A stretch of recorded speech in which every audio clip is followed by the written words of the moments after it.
B.F. Punia जी, भक्त चरण दास जी, के राजू जी, एन शिवना जी, राजू परमार जी और हमारे सब नेता, आप सबका यहाँ बहुत बहुत स्वागत, नमस्कार। एक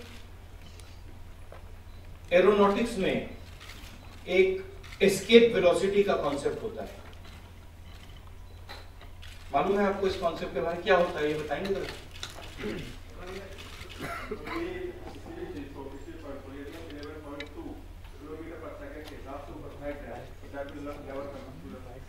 बिल्कुल, एस्केप वेलोसिटी मतलब अगर आपने धरती से स्पेस में जाना है, अगर आप हमारी धरती पे हैं तो 11.2 किलोमीटर पर सेकेंड आपकी वेलोसिटी होनी पड़ेगी।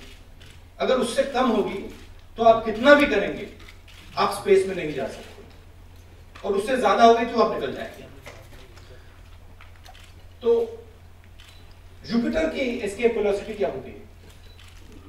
आपने कहा 11.2 अर्थ की होती है, जुपिटर की क्या होती है? अब आप सोच रहे हैं एस्केप वेलोसिटी की क्या बात कर रहा है? क्या होती है? 60 किलोमीटर प्रति सेकंड।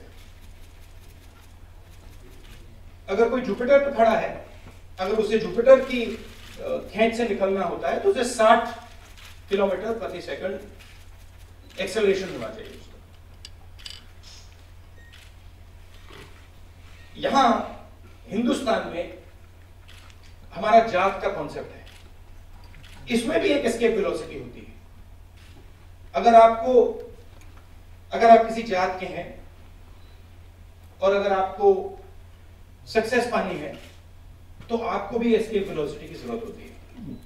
और दलित कम्युनिटी को इस धरती पे जुपिटर की एस्केप वेलोसिटी की जरूरत है कि आपको बहुत ज्यादा तेज धक्का मारना पड़ता है। और इसीलिए अगर आप हिस्ट्री को देखें, जो दलित लोग होते हैं, हम सब हैं, अंबेडकर जी को बहुत गर्व से देखते हैं। कारण यह है कि वो पहले आदमी थे जो एस्केप वेलोसिटी प्राप्त कर गए और यूएस चले गए। और राजू जी से मैं कुछ दिन पहले कह रहा था कि दलित मूवमेंट में स्टेजेस थे। तो पहला स्टेज था कि आपके एक व्यक्ति ने एस्केप वेलोसिटी, जो जात का सिस्टम है, उससे एस्केप वेलोसिटी प्राप्त करके वो निकल गए।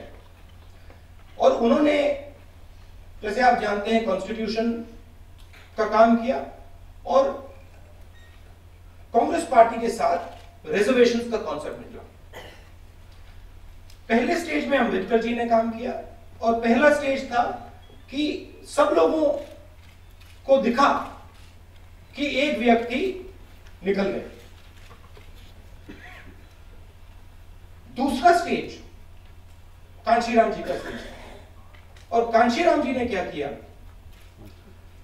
जो एनर्जी रिजर्वेशन से निकली थी, जो लोग जिनको रिजर्वेशन मिला था, उसका एक संगठन बनाया और उससे उन्होंने और लोगों को एस्केप वेलोसिटी दिलवाने की कोशिश की और काफी लोगों को एक प्रकार से एस्केप वेलोसिटी मिली, निकले वो।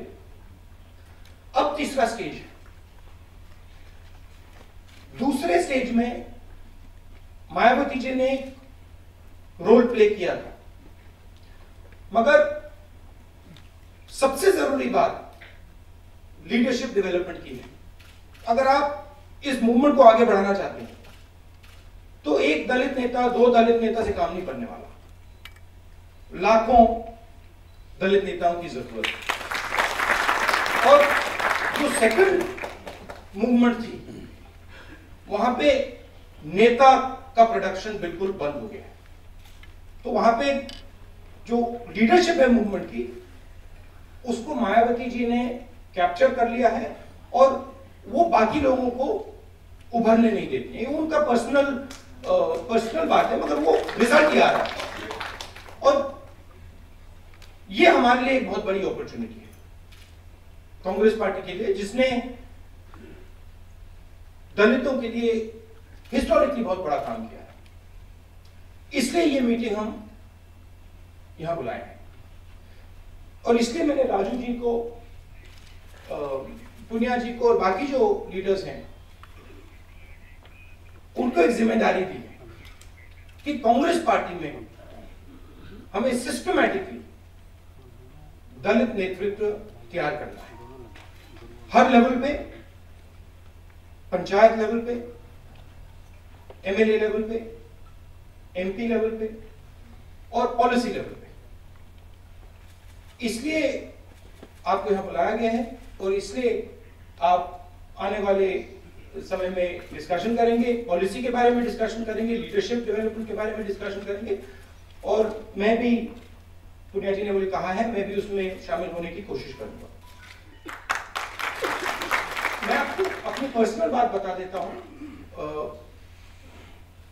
शिंदे जी ने कहा था कि हमारे परिवार में दलित कम्युनिटी के लिए, बाकी कम्युनिटीज के लिए जो कमजोर है उनके लिए एक स्पेशल जगह है। मैं आपको इसके बारे में मैं सोच रहा था कि ये आइडिया मेरे दिमाग में कहां से आया कि जो अंडरडॉग होता है, जो कमजोर होता है, जिसकी जिंदगी मुश्किल होती है,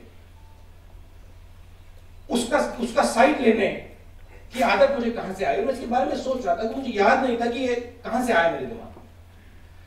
और काफी सोचने के बाद मुझे एक बात याद आई और वो मैं आपको बताना चाहता हूं। जब मैं छोटा था, सफ्दरजंग रोड में डाइनिंग टेबल हुआ करती थी, वहां पे हम सब खाना खाते थे, दादी, पापा, चाचा।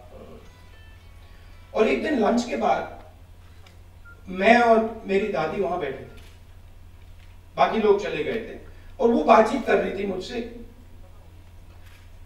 अपने बारे में कह रही थी कि जब मैं छोटी थी, तुम्हारे जैसे छोटी थी, तो मैं ये करती थी, वो करती थी। और उन्होंने मुझे एक कहानी बताई जर्मनी के बारे में।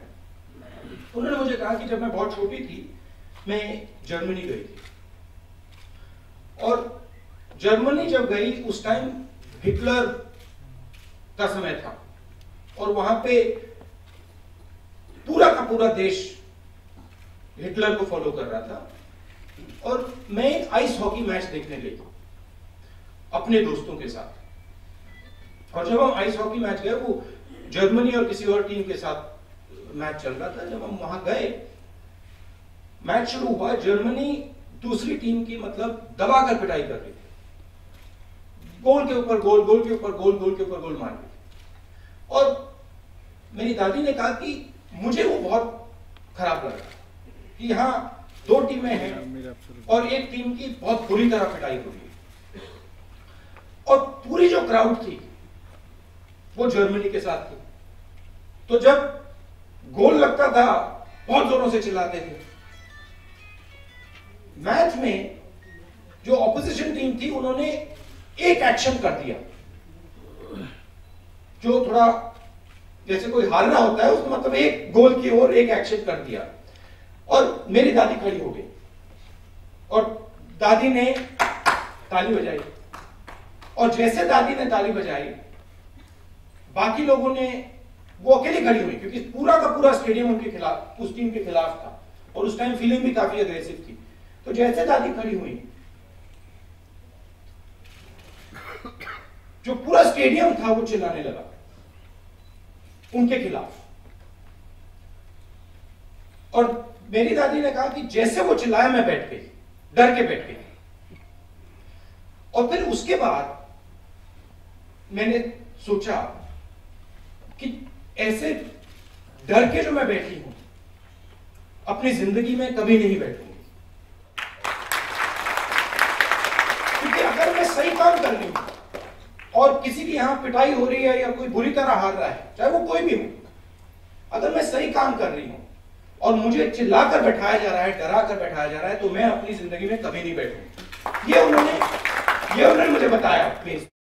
और सोचने के बाद मुझे लगा कि यहीं से वो आइडिया मेरे दिमाग में आया कि अगर किसी के खिलाफ कोई गलत काम कर रहा है या कोई कमजोर है, चाहे शक्ति कितनी भी बड़ी हो, बैठना कभी नहीं चाहिए। चाहे हम खड़े हो जाएं, बोल दें, मगर बैठना कभी नहीं चाहिए। तो ये मैं आपको कहना चाह रहा था, आप बैठिए मत। धन्यवाद।